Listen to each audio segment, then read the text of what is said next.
Hello, hello, hello. Hello, Eric. How are you? Not bad. How are you doing? It's Thursday. It is Thursday again, and that means, Sonic Boom Live woo, here we every are. Thursday, 6 p.m. Yeah. Eastern Time. Yep. Hopefully, someone has joined us to watch our live show about game industry news. If not, Uh, you can catch us on the recording. yeah, that you can on YouTube actually, where we have all of our past recordings in case you want to see us cover topics like Activision harassment lawsuits or unionization efforts.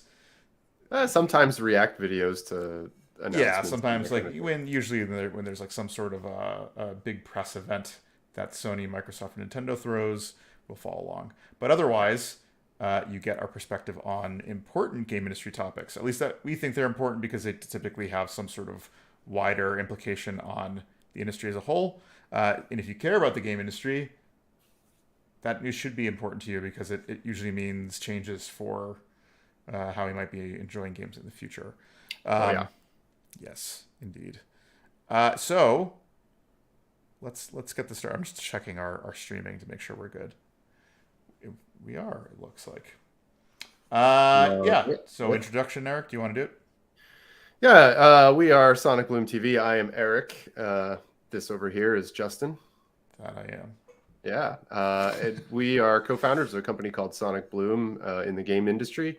And every week we do a show called Sonic Bloom Live, where we discuss sort of game industry news topics that appeal to us or that we otherwise think are important and have some impact in the games industry. Our take and spin on this is that we think, with our experience in the industry, we can provide a sort of a unique perspective and add to the discourse around game news by providing some background as to what might be happening behind the scenes. I say might, emphasis on the might, because for all of the news items we talk about, we don't know the details from the inside. We are looking at it and saying, from the game industry perspective, what does this look like and why Right. might this be the case? Right. Anyway, this week we have three new news topics that we're going to discuss. Justin, you want to go over the first one and let me know? Let's go through them one at a time real quick, and just as a quick overview, and then we'll dive into the first one. You got it. But All right. first, I will Oh, mention God of War was got oh, a sure. release date announced. Yep. That was fun. We also found out that GameStop had massive layoffs today. So if you know anybody at GameStop that may have been affected, reach out to them. And if you got any sort of position that might help them out, you should let people know about that. There tends to be Facebook channels and Reddit channels and social network channels that end up trying to help people out, especially within the game industry who might have lost a job and need to move on. In particular, Game Informer got affected again. In terms of like available game news, Game Informer was not a bad one. At least it became pretty solid, and I think it took a lot of EGM's former staff at the time that it was started. So it's another game media publication that got hit hard by layoffs again. Um, but that aside, the topics that we're going to cover at length is going to be one, Ubisoft works climate change into its games. So there's this concept called serious gaming, which is taking serious topics and using game elements to communicate to audiences about it and to bring awareness around it. We've seen this a lot from the indie space, not so much from I don't know the Almost like not at all from AAA yeah, I mean, in if the they do, it mainstream. tends to be light touch. So Yeah. Ubisoft actually is taking kind of like probably the largest approach I've seen from AAA studios. So we'll talk about what that is, why it's important. So if you want to hear about that, that's going to be your first topic. Um, Topic number two, UK probes Microsoft's Activision buyout. Uh, if you weren't aware, Activision is under tentative agreement with Microsoft to purchase them at I think $95 a share. Microsoft is going to be purchasing Activision under its like massive amount of company purchases that are happening in the past 2 years. largely to bolster their game streaming service, but it's going to hit regulatory investigations. This is kind of expected, but Headwinds. Yeah. yeah, at the very least, from U.S. authorities, from U.K. authorities, from EU authorities, I think even from Australia, right at this point. Yeah. Yeah. Um, we'll talk about that uh, the larger effect you're seeing from places like EU that are pushing against tech companies, and what is seen largely as a way too powerful segment of the industry that Hmm. is seems to further destabilize things the larger we let it get. So that's going to be under strict scrutiny. Um, we'll talk about that a bit. And then the last bit, in a similar news, I guess, is Spain is Somewhat pushing, related. yeah, under like country authorities regulating the game industry in some capacity. Spain is pushing to restrict the use of loot boxes and other predatory game mechanisms. This is kind of an interesting point of topic because it approaches the fundamentals of game design that create these sort of mechanisms, um, Yeah. and what that means. What that means, I think, for globally, what it means for games that have come out, and what we might be able to expect from games in the future. So all of this today. If you're interested in any of the topics, follow us along. Keep listening, and we'll cover all of them eventually. We'll get it. Um, We'll get there. yeah. Anything else you want to talk about before we jump into the first topic? No, that's it. Let's dive in. Cool. All right. Do you want to go over the summary or? Yeah, sure. So Ubisoft is working on adding some climate change related content into its games. Specifically, this sort of came out of a sort of a global initiative for um, was it like the Green Game Jam or something like that? Yeah, that's the event. I Yeah, guess it's put on by I'm blanking on the name of it. Playing for the Planet Alliance. That's the yeah. name of the group, the organization that puts us on. But Right. yes. So in the games industry, there's this concept of a game jam, and there are a lot of themed game jams. A friend of ours runs the Train Jam, which is a game jam where you get 2 days basically to make a game, and you do that on a train running from basically Chicago to Emeryville. And the point is that you arrive at GDC, the Game Developers Conference, Yeah. and in this case, you're making these small games or experiments and doing something that is out of the box, something that you're personally interested in that's not necessarily related to a commercial end product. The idea is to get your creativity going. A lot of the time, these are themed, and the Green Game Jam that we're talking about here is thematically about climate change and global equity, and or I should say equality, and trying to raise awareness with that. And this year, in the last 2 years at least, some of the bigger companies have participated in this. And this year, Ubisoft has participated and has stated that they are going to release sort of content in two of their games that is focused on this sort of green initiative. In the two games that in question are Riders Republic and Skull and Bones. And the Skull and Bones is not released yet. That's a pirate game that for anyone who's played a what's it called? Assassin's Creed. Yeah. Yeah, a recent Assassin's Creed title, basically from Assassin's Creed 3 on. The ship combat and ship elements of that. This is sort of a game focused on that aspect. At least that's the promise. Yeah.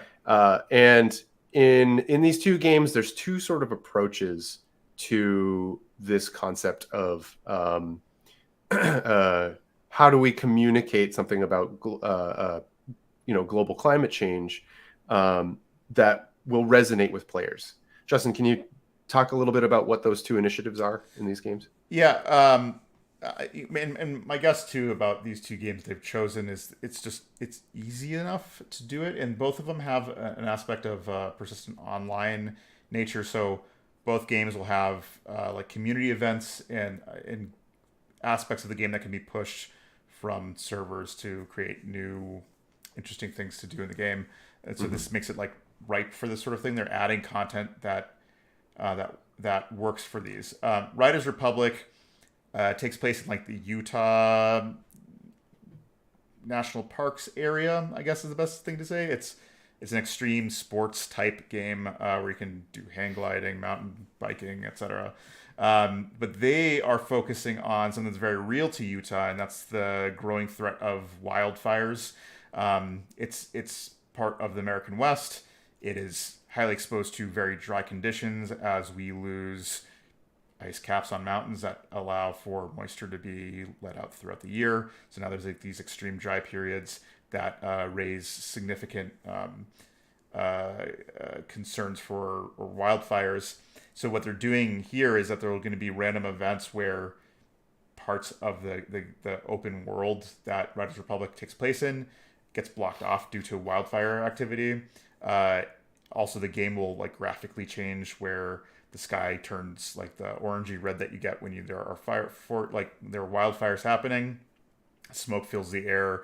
Your rider will have a gas mask. I think and there are going to be events where you work together with fellow players to like combat the wildfires that are happening there. And so this approach is like kind of taking the real effects of climate change, such as wildfires in Utah, and making it impact the game in ways that are tangible to the player, which I think is really interesting. Yeah. For Skull and Bones, they focus more on like resource exploitation, specifically fishing and overfishing. I think the example that they gave is looking at like the demand for shark fin and making it so that sharks, which presumably are some sort of resource in the game. I don't know because it hasn't been released yet. It becomes more difficult to find these because of overfishing, and I'm sure there's going to be other things like that, especially if this pirate game has resource management aspects to it, things that may be endangered or difficult to get. You'll see real impacts of in your game as events happen that cause a strain on the resources you're trying to collect due to overexploitation of the resource. So these are both way more tangible ways of showing the effects of climate change in ways that we've never seen before in games. Yeah, at least at the scale, right? I mean, we've seen there are games out there. If you go and look, we mentioned at the top that this is typically the domain of serious games, which you don't really hear much about due to their very targeted nature and their sort of domain specificity. So what I mean by that is a lot of educational games are serious games. They're games that have a purpose outside of just entertainment. Usually entertainment is also a necessity to make it so that you're actually doing something. But, early in my career, I worked on a serious games project where the point was to use the Unreal Engine to create a simulation for first responders, people who are in ambulances going to a disaster scene. It's stuff like that this is usually done. So in a serious game about global climate change, you might see something where you're trying to see how a fire will,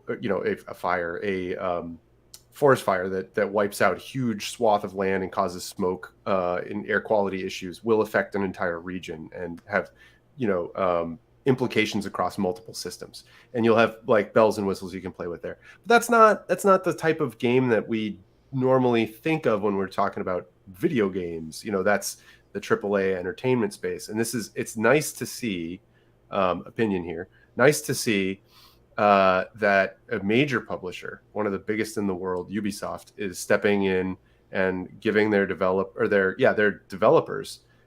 the budget and space to run with these types of ideas and these concepts where they can sort of communicate and have these effects that we're starting to see in real life affect the world and ask players to sort of manage it and play with that in a space that they're already going to be in anyway. Justin. Well, I was just to say, I think this approach works better too because opposed to making a game that's like, this is a game about climate change, which I mean, you can make those, but just doesn't have the same appeal as say a game that's about extreme sports in Utah's national parks. which does have that appeal, and this is, I think, the second or third game in that series that focuses on the sort of extreme sports. But now we're seeing, okay, uh, the game that you know and love now gets impacted in tangible ways because of real life things that are emulated in the game itself. And I think this is a more uh, uh, interesting way, and one that's probably going to hit a larger audience, to show them, hey, climate change is something that we have to focus on. We can't keep ignoring it beyond, whatever, flooding or hurricanes or whatever else that's happening directly to you. But here's a way to make it more persistent and keep it in the minds of people who might otherwise be ignoring the real implications of climate change, and probably maybe bringing a new generation of gamers to maybe be more active about making changes to our government and their own governments, I guess, in regards to climate change, which has been, that sort of legislation has been moving at snail's pace since the 70s. Yeah. So there's one other aspect here I want to mention is that Ubisoft, I think it was it Ubisoft? I don't remember which branch specifically it was that is behind Riders Republic and Skull and Bones, but Ubisoft Montreal, I believe, is also, this is sort of a secondary thing. They have a specific skin pack or clothing pack for Assassin's Creed Valhalla that they're going to be releasing, where they've announced, where all profits from that pack go to a charity focused on global climate change and equality. I'm blanking. There's a term for that. I'm blanking on it right now, but that's another initiative that they can do where they can still have an impact, even though it may not be the most engaging of one. And by that I mean it's not one where the player has to directly are either directly impacted by it and or are able to influence it in some way and take an active part in mitigating or dealing with the outcome of this, overfishing or the failure of forest management, or however you want to see this. There are multiple approaches, and it sounds like Ubisoft across the board is trying very hard to find different ways and take different approaches to handle this. That said, just want to quickly point out that Ubisoft is also the one of the main large companies in the game industry. Many large game companies. Yeah, but like the biggest one that I'm aware of that is directly starting to play with crypto and NFTs in particular. To be fair to them, I did look this up, and they apparently were very particular about making sure that the crypto blockchain network that they are taking part in is a proof of stake, I believe it is, and not a proof of work based system, because proof of work is incredibly energy intensive. Proof of stake is less so. I don't know how much less so is, because you still have to do a lot of extra processing and have some group of big data centers effectively agree on who made a transaction on the chain. But it's certainly more expensive and more energy intensive than just having your own database. But they are, at least one of their stated reasons for using proof of stake is to keep that energy down. So, if they're going to do it, glad they're going with that way. But for many, the concept of Ubisoft and NFTs, this sort of green initiative that they're showing here could be seen as a way to sort of mitigate the messaging of, oh yeah, we're getting into NFTs, which, like, it's sort of just a business side of things. Like, let's balance the ledger on that one. Yeah.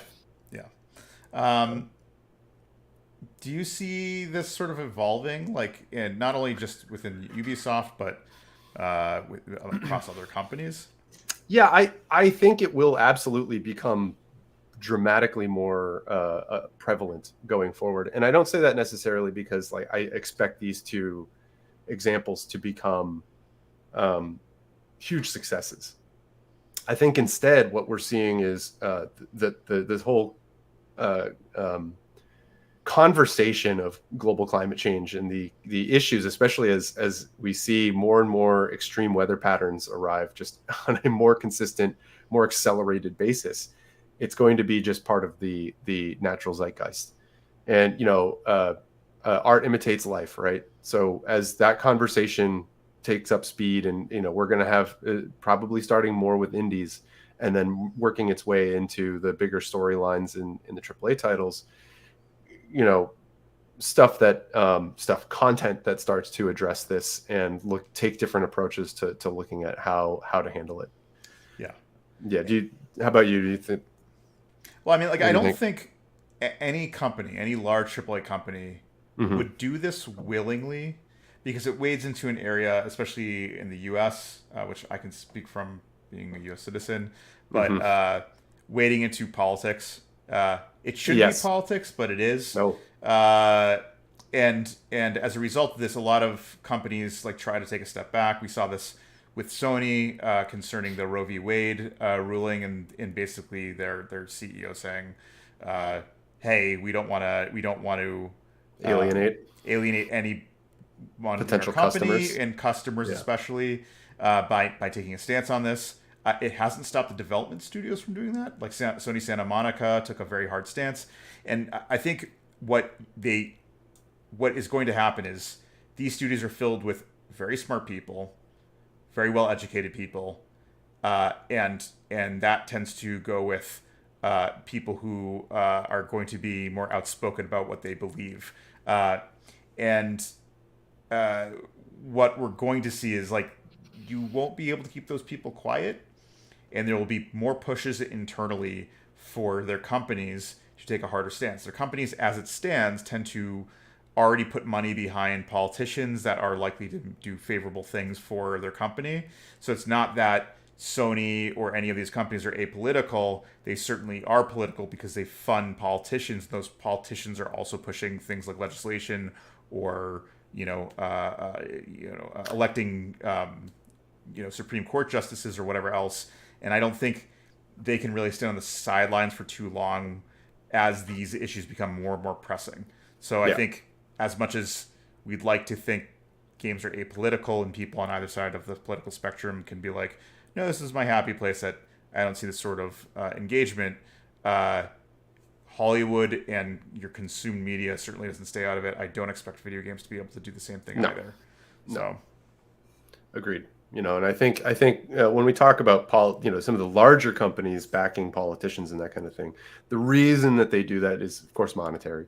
They're doing it because they're trying to protect their business, and in some cases, it's not even active business; it's potential future business. right. So in a lot of ways, I think in the last 10, 15 years, we've seen many of the game studios or publishers that have backed folks do things like will back people who are um, against regulating industries in particular, and that actually has an effect on some of our third topic for the day, where loot boxes are concerned. Like that is a very, very lucrative um, space for the games industry, and regulation of that is probably very good for humanity, like But for bad for the people, bottom line of video game companies who but are bad using for it the. as That's right. a monetary back channel. So Right. not necessarily a back So channel, but yeah. yeah. So like we'll get to that in the third topic, but that's a lot of where this stuff Yeah, is and is I coming think from. especially in the U.S., and I'm sure it's happening, in other parts of the world, as political divides seem to be getting more sharp, and Yeah. especially in political systems that, like, ours is bicameral and Yeah. has two political parties only. Uh, these things are getting more and more exacerbated. So if Sony decides to back a politician because they're easy on regulation of the businesses that they're concerned about, they're also backing, in a lot of cases, some often extreme views on certain things, and so, like, they can't get away with saying, well, we want to remain apolitical, but we also have no problem backing this politician who's backing, I don't know, Yeah. climate change denial or something. So I think eventually they're not going to be able to like walk this line and pretend that they're definitely apolitical entities. It's going to be pushed to do it, if not by like the larger Sony SE, S Sony Corporation of America, uh, but certainly by like Sony Santa Monica, which is a studio owned by Sony. Like they're making their own statements and they're not stopping them from doing so. So yeah, I don't know. Yeah, we'll see.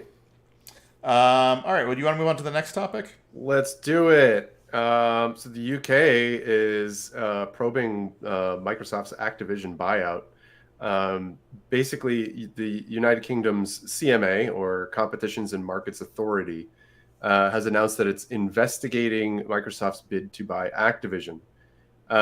It's doing this to see whether the buyout has anti-competitive effects, right? The goal is to see, is this going to result in in any sort of user harm, or reduced options, reduced, man, there's a good term for that I'm blanking on right now. But yeah, the reduction in the number of products on the market, right? That's the idea, and the competition. They want to, their goal is to make sure that the market stays healthy by giving consumers, a broad array of options, and ensure that there is competition so that prices don't do what they do when a monopoly hits and skyrocket. Yeah. Because they can. What else are you going to do? Can't buy from a competitor because there isn't one. Yeah. So in this case, this is, I don't know, Justin, for me, this is pretty standard when you talk about, at least here in the United States, these things are almost de facto expected when you have one massive multi-billion-dollar corporation buying another multi-billion-dollar corporation. Yeah. I mean, there's certainly always some sort of investigation, either by the in the U.S. it's SEC, or the DOJ if they feel like they have to get involved because there's obvious signs of some sort of illegal behavior. But certainly by the SEC, who's supposed to regulate these things and basically police whether or not a purchase is valid and doesn't harm the market as a result. Right. The CMA is just the UK's version of the US's SEC. And well, actually, we have a couple of regulatory bodies that do this, but the Securities and Exchange Commission is usually the one that oversees corporate purchases like this. So expected, certainly. Do you want to carry on, or do you want me to? Yeah, why don't you carry on? Yeah, so what they're doing right now is they're saying, hey, we're going to probe this, which means that they're going to be approaching Microsoft and saying, hey, produce materials for us that about this deal. It's not specific about anything that they find suspicious per se, but give me the details around how this deal was formed, under the conditions it is formed, and then producing documents as to why Microsoft is not going to think this is an anti-competitive purchase on their behalf. But the other part of this is that they're opening it up to third parties to raise challenges to it, up to, I think, July 20th. And then and during this period between now and July 20th, like, say, I don't know, a third-party group that advocates against anti-competitive behavior, they'll be able to step up and make their argument as to why they think this is going to harm businesses, or any third-party businesses that think this is going to harm them, say from other markets or other game companies that think this is a bad idea. They are allowed to make proposals. I think usually what ends up happening is you have legal groups that are defending, like usually some sort of not Activision. What am I trying to say? Activism. There we go. About monopolistic behavior that will step up and make a legal argument as to why this is a bad idea. Microsoft and Activision can't. They're not third parties in this case. So they're not going to be arguing on behalf of themselves. What is going to happen is they're going to be producing materials for the UK, the CMA in this case, for for the CMA to make a final report by September 1st, which will have a final ruling at that point. So, I mean, I guess for you, do you think this is like smooth sailing, or do you think there are going to be problems on the horizon here? I don't really foresee any problems with this coming out of it. I think it's sort of a the CMA probably went, oh, we have to do this, don't we? Like we've got to do this. This is also somewhat informed by me. So let me back up real quick. This could be they might actually take a little more interest in this than they would say, a slightly smaller company than Microsoft. Microsoft is one of the big three, right? We have Microsoft, questionable four, but Microsoft, Apple, and Google, who own collectively like the majority of the tech industry in terms of they sort of dictate how technology works across the globe. And this could be seen as a way for Microsoft to consolidate way too much control over the entertainment sector, and having way too much power in that. And they're like looking at it and saying, okay, well, what are the potential effects here, and what are the things we need to subpoena from these two corporations to make sure that those fears are just that, they're fears and not something that is liable to happen. The fourth I was considering was Amazon, just because of how big they are, with their web services and everything. The other thing I was going to say about this is, another angle they could be looking at is saying, what is Microsoft's plan post acquisition? Once the integration of Activision happens and it becomes literally just a Microsoft subsidiary, are they going to be canceling projects and taking projects, games away from players, or plans for games away from players, removing jobs, as a result of just paring down to what Microsoft specifically sees as having values to them, and just cutting away a bunch of other stuff? Those are probably a lot harder to argue, especially since it's prescriptive. This hasn't happened yet, and it's hard to prove that that's the plan unless Microsoft says, "Here's our smoking gun." Yeah. So, that's unlikely, but it is something I'm sure that they're concerned about in terms of, removing customer choice. That could be a way that they say, no, Microsoft just doesn't want to deal with 5 of the 20 games or 10 of the 20 games that Activision has planned in, either in active development or in planning stages. So they just nix them. And that could be a way for them to cut down to what Microsoft really wanted, which was 3 or 4 of the IP. And that's what they're focusing on. They're going to just throw away everything else once they get them. That sounds like a silly move to me. So I doubt that that's what's going on. This seems like what we've discussed on this channel. The more likely case is they just want to ensure they have more content for Game Pass. They want to ensure that they have a steady stream of content for their player base who's subscribing and paying them a monthly fee, just saying, here, I'm just going to keep giving you money as long as you keep handing me new stuff. Right. And that feels more like what's going on. So it feels more like it behooves Microsoft to give players more games, and that this is sort of an initiative moving towards that. Another angle you could take on the player choice here is whether what are the platforms they have to play on. Yes, they might have to play on Microsoft platforms, including Windows or Xbox. But even Microsoft has a way to handle that by saying, just get Game Pass Ultimate. You don't need a Windows box or an Xbox, and you can play on your mobile phone or your Mac. Right? Like there are workarounds. Yes, you're paying Microsoft a fee, but they're also the ones in this case who are developing it. So it gets really hairy and really detailed there. And this is sort of what the CMA has to look at and come to some sort of conclusion on. Yeah. Like as to what is this actually a serious threat to competition, or is this something that's okay? Right. The only thing I'd say though is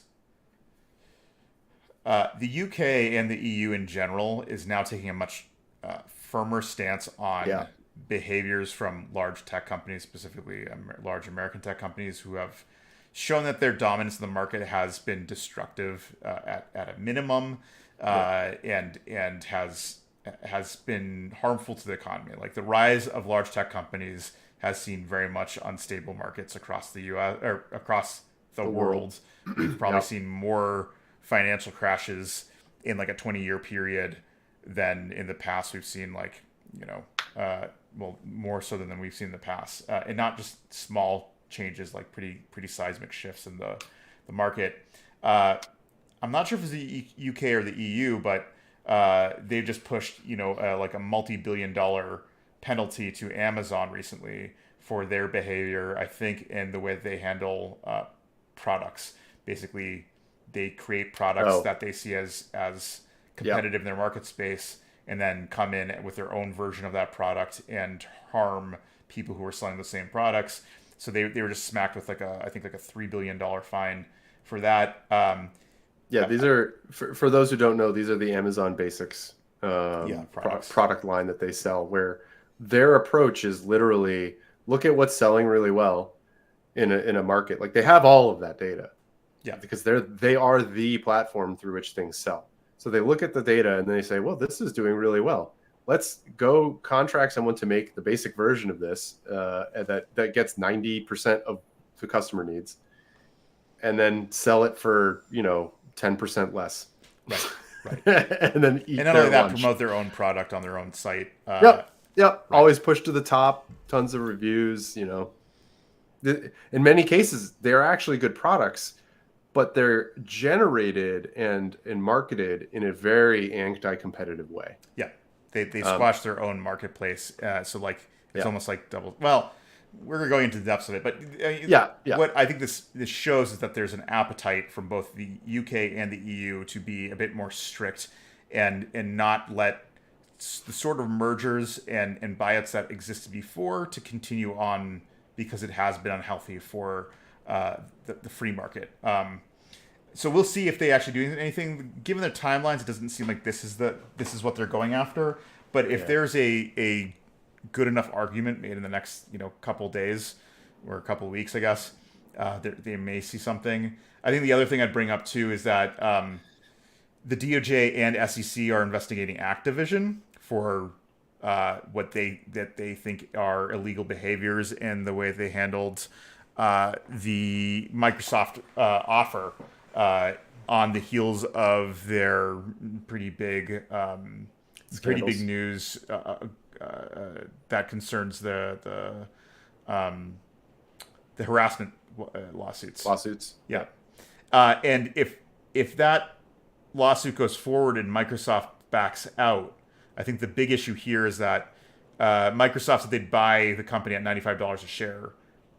They're still a publicly traded company. If any of these investigations go forward and cause the stock to drop below that $95 value significantly, Microsoft could back out of the deal because they're basically buying a company at a way more inflated price than they should have to, right. Right. and that would have significant Now, impacts on Activision's viability, especially given how like I don't know, Call of Duty has not been performing the same way over the past couple of years, which are big indicators that maybe their business isn't as strong as their stock price merits. yep. Now these big things might these big things contracts frequently have riders along with them. So if Microsoft decided no, we're not going to buy you after all, they may still have to pay a fee for that privilege of not buying because the deal was struck, the hands were shaked, whatever, and the all other during this period there has been no way for anyone else to potentially add an offer or a buy. So Activision in this way is guaranteed something. And this is, by the way, something that we just most recently saw come through with the Elon Musk and Twitter buyout like thing. I don't know where that's the state of that whole mess is right now, but Elon Musk was signaling he might want to back out, and they were like, "No, we're not going to let you back out and not pay the fee that you agreed to." And it was something like I don't know, $100 million or something, Right, right. a lot of money. So these are the things that are potentially at risk here, and I don't know what happens if regulation stops the deal if money still changes hands. I assume there's a fail safe there for both parties where they can separate amicably in that situation. But that those are all deals that are I'm sure like a document this thick of like legalese on what to do in any I think the worst case scenario for Activision though is that because of what the SEC finds and the DOJ pushes on, that they may end up having to sever the deal because of the baggage with it, and as a result of that, their stock price drops and the value of Activision goes from $95 a share at the buyout price to, I don't know, $70 a share. That's more in line with what the actual performance of the company looks like. And that will not only hurt studios, but probably cause a significant retraction in the company. And you'll see some bad layoffs as a result of it. They're currently trading at $78.61. Yeah, their stock value dropped. To be fair, everyone's stock has dropped. Yes. Lately. But they dropped when the DOJ had mentioned that, hey, by the way. Oh, yes. Because basically it says that, hey, it's worth $76, but when Microsoft purchase gets approved, it's $95 a share. As a shareholder, I will get paid out at $95 a share for that company to be switched over to Microsoft, or however it is that their transition package will be for the investors. If that falls through, your value, which you were banking on being $95 a share, now drops down to whatever the trading price is. And at that point, investors will then bail on it because they're probably holding on to it, expecting a $95 a share purchase. If that falls through, you'll see a stronger whiplash on the value of Activision in all likelihood, and the stock value will drop even more further, which will cause the available money at Activision to shrink rapidly, which will likely cause some amount of layoffs. Yeah. We're seeing this in other places. We think we talked about that last week too. Possibly. I don't remember at this point, but yeah. Good times. So, are there any other things that angles we want to take on this one, or have we? No, I think that probably covers the majority of it. Yeah, we'll see. Time will tell what happens, if anything, from this. I personally am willing to, I don't bet, but if I were, I would be willing to bet that this will make its way through and not be stalled. I don't know. We'll see what happens with the DOJ. I can't tell with the U.S.'s DOJ right now what they're willing to push. We'll see. Anyways, next topic. Spain pushes back to restrict the use of loot boxes. In a similar topic, I think as we mentioned before, this is about the EU, an EU member country pushing forward legislation that would target basically predatory game design practices that we see in a lot of games now. EU, Australia seem to be taking a stronger stance on this now.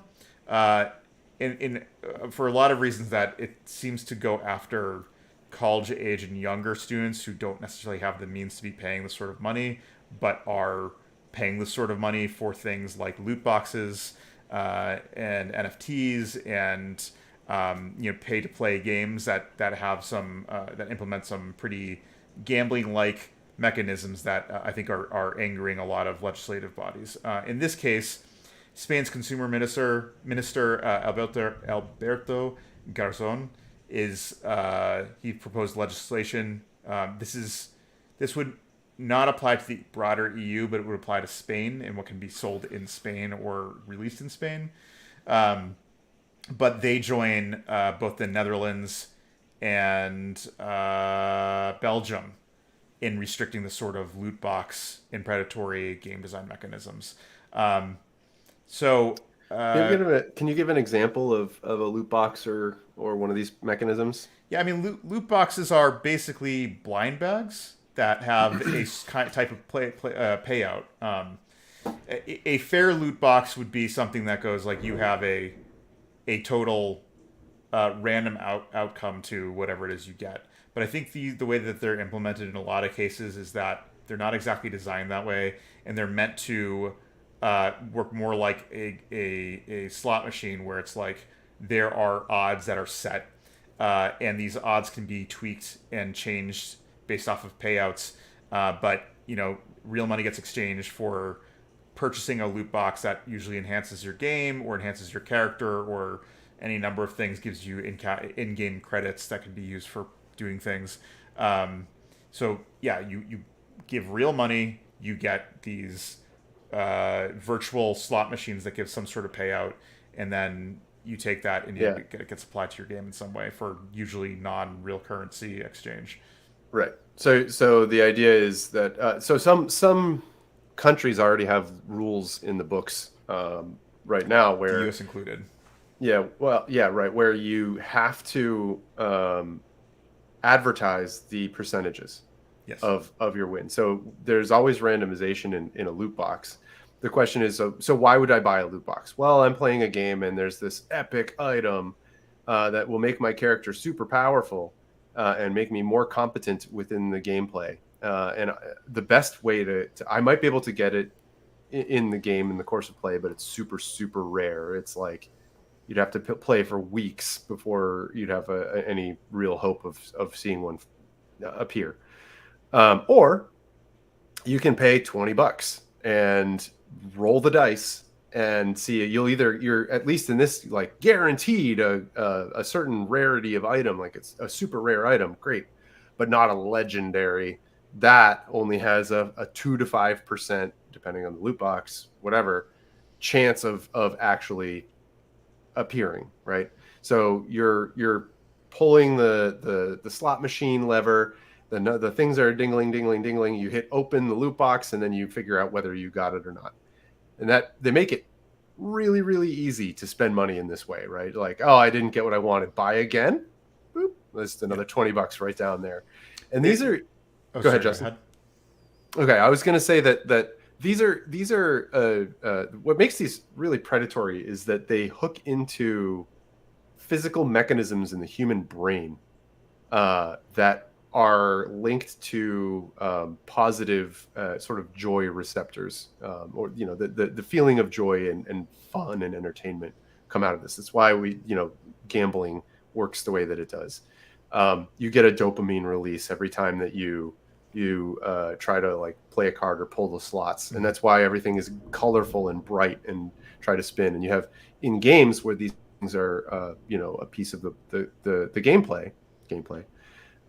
They make them have really juicy sounds and these little particle effects that go, like, or big particle effects that go, like, and explode when you get this new item, because it feels good and it reinforces that sense of you just got something for spending that money. And if you didn't get the thing you wanted, and this is theoretically the best way the best way to actually get it, then you are already primed to do it again because it feels good to do it, and it's the only way to get this thing. And they make it so that this is a valuable part of the overall play experience. Right. So the sort of a loot box sort of concept in general, and you can see how this would lead some people. Particularly, everyone's built differently, and some people are more vulnerable to, their own a lack of inhibition here for spending money in that way, right? Like there are people for whom this is actually a trap, and that's what makes this predatory. Is that you can't go out and as a game developer somehow not target those people. Right. They just are swept in with everybody else and will spend more money. They become the whales, the people that these games sort of target, because they'll spend literally tens of thousands of dollars on this mechanic. Right. And I should mention too, which I think kind of extends beyond this, is that it's not just the mechanism of a loot box. Like the core mechanism is, like, you can create something, but the odds have to be obvious, and you can't have the odds be dependent on other conditions. However, they can do things now, which is change the odds based off of the time of day or wherever else. And as long as you're making them present to the person who's buying them, everything's above board, which isn't necessarily true, because that means they can take other metrics about gameplay and tweak the way this thing works depending on where you are in the game, etc., to make you more likely to spend money. They can prey on that aspect of it. We see this in games where games are designed in ways where we're going to let you experience the joy of playing this and feel success, and then we're going to put a wall up in front of you where it suddenly ramps hard, and the easiest way to get around that is to quickly just spend $5 and get loot Yeah. boxes that will help you over this ledge, or you could grind for 5 hours. Like those are the options, and that's sort of predatory game design that makes it so that I'll let you try the drug first, and then when we withhold it, we're going to give you something that allows you to get the release of this dopamine quickly by paying us $5, which is what drug dealers do, and similar behavior. And so Yeah. these are like the sort of predatory behaviors that I think Spain is looking to crack down on, Yeah. looking at how our games designed in ways that make loot boxes successful, how are loot boxes used and utilized in ways that aren't just going like, oh, we're following your gambling rules. It's you're following your gambling rules and you're exploiting it even further by doing these things X, Y, and Z, which we're going to Yeah. crack down on as well. Yeah. The people, developers who work on these types of games, which have so far mainly been found in the mobile space, they tend to sort of, they don't tend. Every incentive is aligned to maximize, your income through these mechanisms. So you very quickly, through trial and error, find ways to improve your sales numbers. It's just business. That's just how this stuff works. People got to be paid, and if you can find a way to extract more money from your player base, then great, they'll try to do that. So this is where the regulations come in, because these practices we're discovering are they take advantage of systems that in the mind that were never meant, in the human brain that were never meant to handle these sort of things, and are not built for it, and are exploitative to the Yeah. point where it ruins people's lives. They get stuck in this. Now you can say, like, sort of victim blame and say, oh, they shouldn't have spent that money, and you're like, well, yeah, but like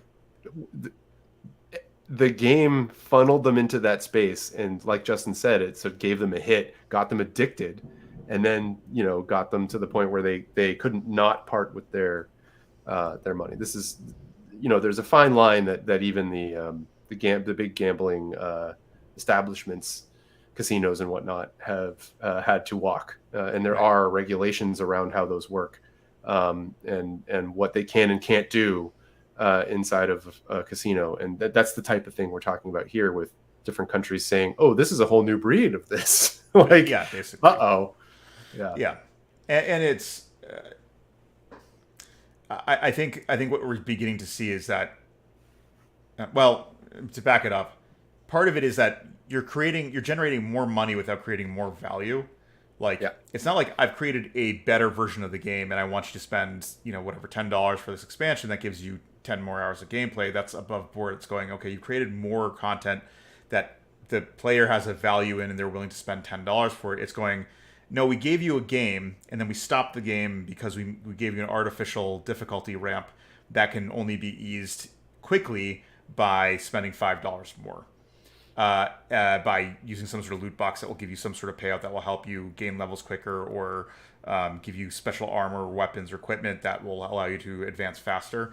And by doing that, this is what it's basically saying, like, you're not actually creating value, you're creating mechanisms that are predatory, and these mechanisms are just plainly bad. They don't add value. They just extract money by exploiting people. And they're cutting it out. I mean, even to the point where, like, I can't remember the name of the Diablo, but it's the Diablo mobile game, which is like a kind of a version of Diablo 3. Immortal. Yeah. Diablo Immortal. Yep. The EU in certain countries have banned it outright. They're just like, nope. The whole concept's around exploiting users for money. It's not gonna fly. And it's full on bans in certain countries and certain regions. So I guess the question for you, Eric, is, Sure. do you think this will impact the way developers make games if they actually hypothetically rule against game developers for these type of design mechanisms? I think it has to. Yeah. and I'm here for it. I've as someone who I sort of have never um, partaken in that type of gameplay. I always sort of see it as a scam and a sham. Like, Ish. yeah, no, Right? no, Like for sure. Diablo and World of Warcraft had these mechanisms. You just never had to pay more to do it. Yeah, well, so that's the Yeah. thing, right? Like to get into it, with Diablo, back when I started talking about, your every time you get a dopamine hit, right, and that's what makes you enjoy the game. That's a bit of fun. Um, Diablo 1, the original Diablo, was, to my personal experience, the first game where I sort of understood suddenly, like, oh my god, this is a slot machine. Yes. Every single enemy you kill in that game is one that will have a really sort of entertaining bleh sound, a little death animation, and usually something going bleh, and then falling out, and then having a nice little ding sound, or the gold sound. There's different sounds for different items, but they're all very recognizable and rewarding. And all of those are rewards. Every single enemy is a pull on that machine. Now that's okay because you're just spending time playing the game. There's a story progression, there's character progression. You are theoretically getting better at using, like, the actual difficulty ramp is well built, and so you are actually learning how to use your skills better and be more a better player of Diablo. And part of that is the loot cycle, right, where you gain new armor and and new weapons, and those change your balance of your character and how they're able to express their powers in the world. It's sort of a really interesting loop. However, every single time you kill one of those enemies, you get that hit and that release. Um, that's fine as long as there's no money going into it and saying, I'm giving you money, a quarter or a penny every single time I want to kill an enemy. Right. That's my penny slots, right? Every enemy that you throw on the screen, I'm pulling the lever to see if I get something good. Um, that's sort of what Diablo Immortal is. Not actually, like, I haven't played the game. I don't know the exact mechanisms by which they're making money, but they are this sort of loot box thing where the big one that makes a lot of splash on the internet right now is the legendary gem, or the perfect gems, I think it's called, where these are gems that are mega powerful in the game. You can get a certain number of them to really fill out your character and you max out your character. And basically the only way to get them is to spend a lot of money. And there are calculators out there where people have calculated that it takes roughly to at a minimum would cost roughly $100,000 in-game purchases Yeah. to get a decent shot at, not a guarantee, a decent shot at filling out and maximizing your character. 100,000, and it was something like some number of years worth of consistent play before Right. you would be able to reach that through just normal play. It is ridiculous. And it totally morphs what that game is and that contract you as a player have with the game and the expectations that you have as a player. And I think what we'll see if this regulation hits and starts becoming common throughout the world, or at least gets the major markets like the US, EU, certain countries in Asia, is that developers are just going to have to back out of this model where it's pay to win effectively, or pay for the pull of the machine to get something, and just say, like, no, you can pay to unlock this area of the game and then continue playing, and maybe we portion it out that way. Right. And they'll find different ways to make, because they got to make money. They're a business. They're not just making content and putting it out there and then starving. That's not going to work. So they'll do something and to incentivize people to pay. The question is, what are they going to try to get away with next? I think at the very least, it's going to change for things, hopefully for the better. I don't think we've had any sort of regulation in the games industry on what types of ways you can make money on games. Yeah. So this will theoretically be sort of a landmark first step in that approach. And I personally, as someone who's always seen it as sort of not a nice thing, and as a game industry person myself, I am here for that, let's say. Yeah, I mean, it That is certainly regulation I robs want. credibility from the game industry It does. when your games become less about good storytelling and narrative and uh, Mechanics. clever design Yeah. mechanics and turns into just how to exploit the dopamine receptors in someone's brain so that you can just milk Extract money more. from people. Yeah. Um, my concern here is that the EU or even just specific countries within the EU will block usage of this, but unless there's like an actual like united front against it, where like Chinese markets, the EU market, North American market block this sort of thing, uh, until that happens, I think developers like you're seeing with Blizzard and this Diablo Immortal game, they're not going to be incentivized to change Diablo Immortal. They'll just go, well, we'll make it in the North American market, and if you're in Europe and you want to play it, just change your IP address, Yeah. using some sort of NordVPN. yeah, like a VPN service and play it. Yeah. And that doesn't block users from playing it. It doesn't block Blizzard from making this type of game or Activision from publishing it. And you still have this like we're just going to create these cash cows. Like clearly, the North American market has not done anything to really stop this from happening. And historically, at least with the past like 40 years, the U.S. has been really bad about regulating any sort of industry at all, and has allowed very bad practices to, Deregulated. yeah. I mean, really, it's deregulated. Like we have poisons that are out on the market, you know, that are good money for like DuPont or any other large chemical manufacturer that are blocked in EU, and those manufacturers will continue to make them because the North American market gets large enough, and they can buy off politicians pretty easily.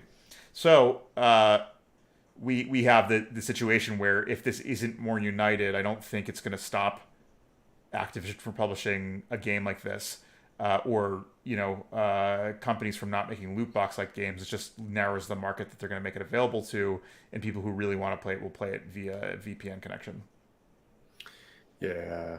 There is that angle, and my hope is that it. Well, so here's the problem is that for all intents and purposes, what people say is the actual gameplay, moment to moment gameplay of Diablo Immortal is reportedly very, very good. The game is apparently very, very good. Um, every review I've read says that once you hit a certain amount of time in gameplay, suddenly the constant advertising appears, and it in some ways is sort of obfuscated as to what the percentages are for what type of thing you're going to get, and it's not well communicated, which by the way is extremely weird in a video game, because all playtesting in games is designed to ensure that people understand where things are and how to interface with the game and what's going on. A game that doesn't do that fails. Just doesn't work. So this almost feels intentional, that like we don't care about how that language is obfuscated or whatever, because it doesn't help us. It literally is detrimental. If the players had a very clean, easy to understand view of what's going on, then they wouldn't buy it. So we can't do that. We have to put it in this thing, and it's sort of just a regulation thing anyway, so no one cares. What we need to show them is how it might affect their gameplay, right? Like what is the possible reward, so they'll focus there. My hope is at least we'll see some light touch changes here, where the requirements become more strict about the communication, and I personally would love to see them all go away. I don't like thinking of games as gambling, but that's where we're at right now with some of these games. Like, and I personally look at, if I'm in the app store on a mobile device, I will look at the store page and I'll say like, oh, this looks like an interesting game, and the first thing I do is look at in-app purchases. And if they have lists that's like a handful of gems, a wallet of gems, a bag of gems, a truck of gems, I'm like, nah. Immediately skip this title. I don't care. I'm not playing. I'm not wasting my time. Right. I'm not even going to take the time in getting to enjoy the game only to be required to, or like soft required to pay more money to keep playing. Right. If you have a tier that's like buy $100 worth of gems. It's like, what? Yeah. What are you? In what world is this game where I would spend $100 on one buy of gems, be more fun and take more and provide me with more joy than all these other games where I've spent like Right. Like, $60 for a game and gotten 140 hours out of it, right. and been like, you know what, I actually don't want to play this game anymore. Yeah. I want to play something else. Right. Like that calculus doesn't really make sense to me, and I stay away myself. But like I'm not their target demographic, clearly. You know, and I'm not saying, by the way, I'm not trying to say if you enjoy that type of game and you enjoy that type of gameplay, that's bad. That's just not for me. That's what I'm saying. And I personally believe that the development practices that lead to that type of, you know, gameplay can be problematic. And in some of these games, it may be mostly that this stuff is cosmetic, and at that point, people want to buy all the options, and that's why they have the 100 tier where it's actually a better deal than whatever. Fine, if that's how you socialize and do all that stuff, I don't have a problem with that. The problem that I have is the way Diablo Immortal has done it, where you literally have functional items that are gated with this, right, gambling. which has largely become the issue with a lot of loot boxes in games that are trying to milk money out of people, where it's like they build difficulty ramps and things that block normal progress from happening by putting artificial ramps in that can only be alleviated by buying a loot box or buying content or using credits to buy something. And this is the issue with like Marvel's Avengers, is like they built that game. It was a game that has like these enormous difficulty ramps that make it like you have to invest hundreds of hours, like whatever, 10, 20, 30 hours into playing just to get like special abilities and you know, whatever, special moves. But you could spend, you know, $10 and be able to get that stuff, you know, within an hour of play. That's the stuff that's really predatory.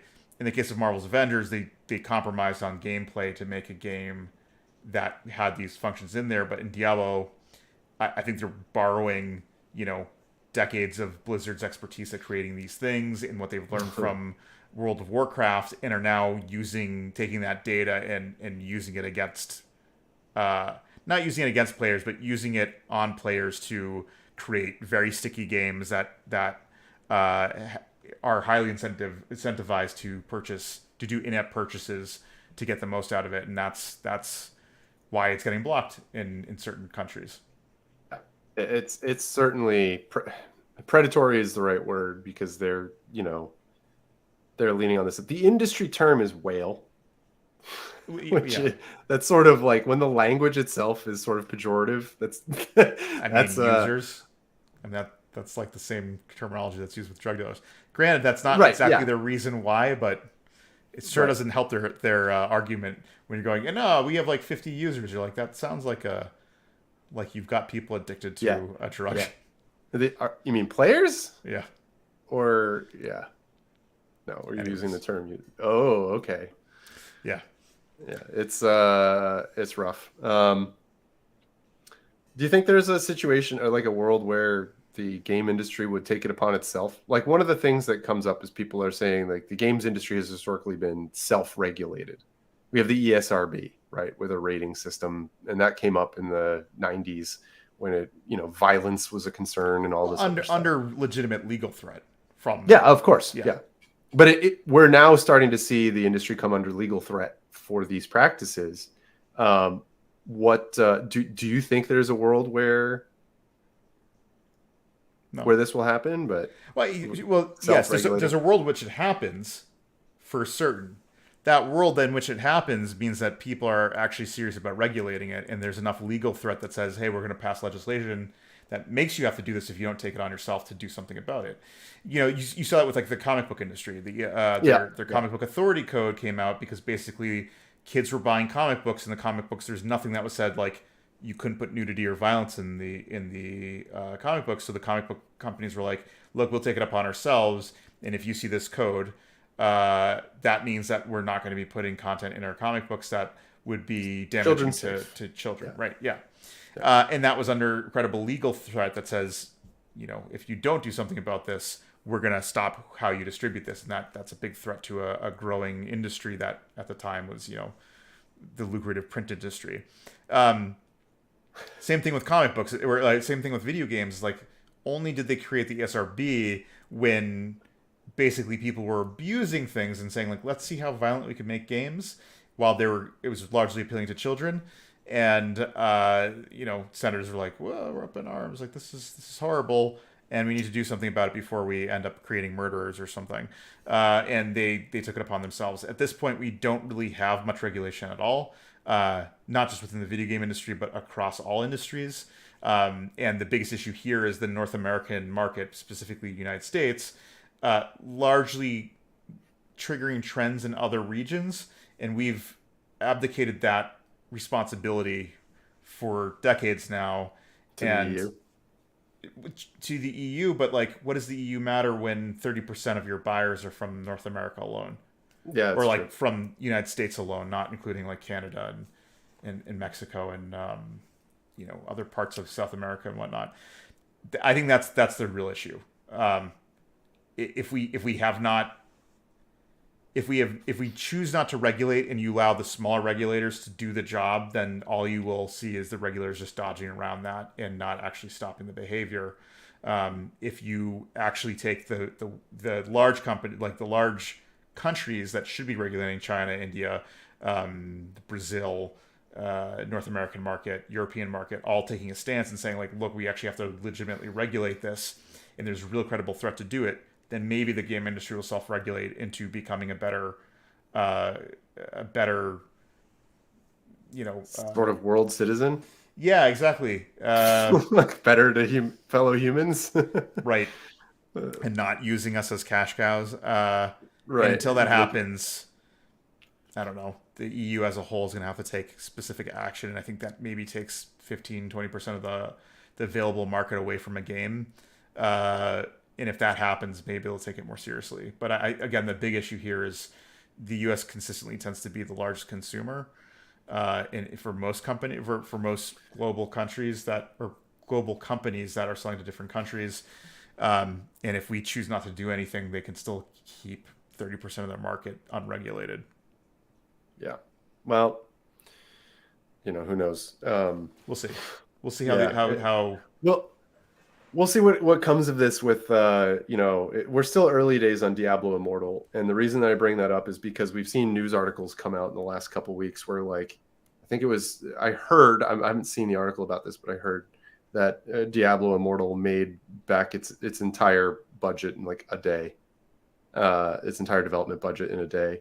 And it's been people have done some snooping or scraping of certain sites and gleaned the fact that Blizzard should be making on the order of about $1 million per day on that game alone. it's a free to play game too, isn't it? Yeah, that's it. It's a free to play game, but people are spending so much money. I think one of the headlines I read the other day was that I think it was someone from New Zealand spent they gave up the game after they had spent $15,000 in it and didn't get a single item they were looking for.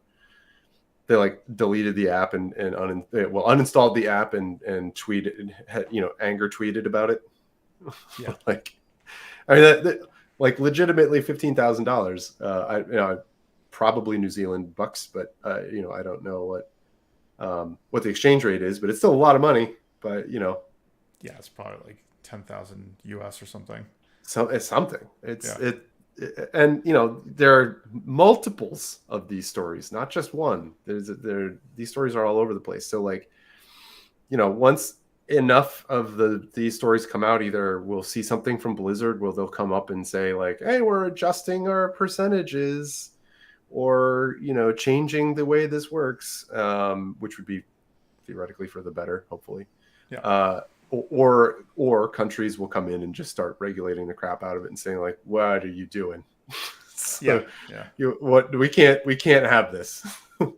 So maybe someday. I'm not particularly hopeful about it, because I think it really takes a coalition of countries to do something, and particularly ones that are large enough to put a significant dent in their earning potential. Until that happens, you know, I wouldn't expect significant changes. Like this is what they're making without the Chinese market, right? Like Chinese market's largely shut off to this sort of thing. So Yeah.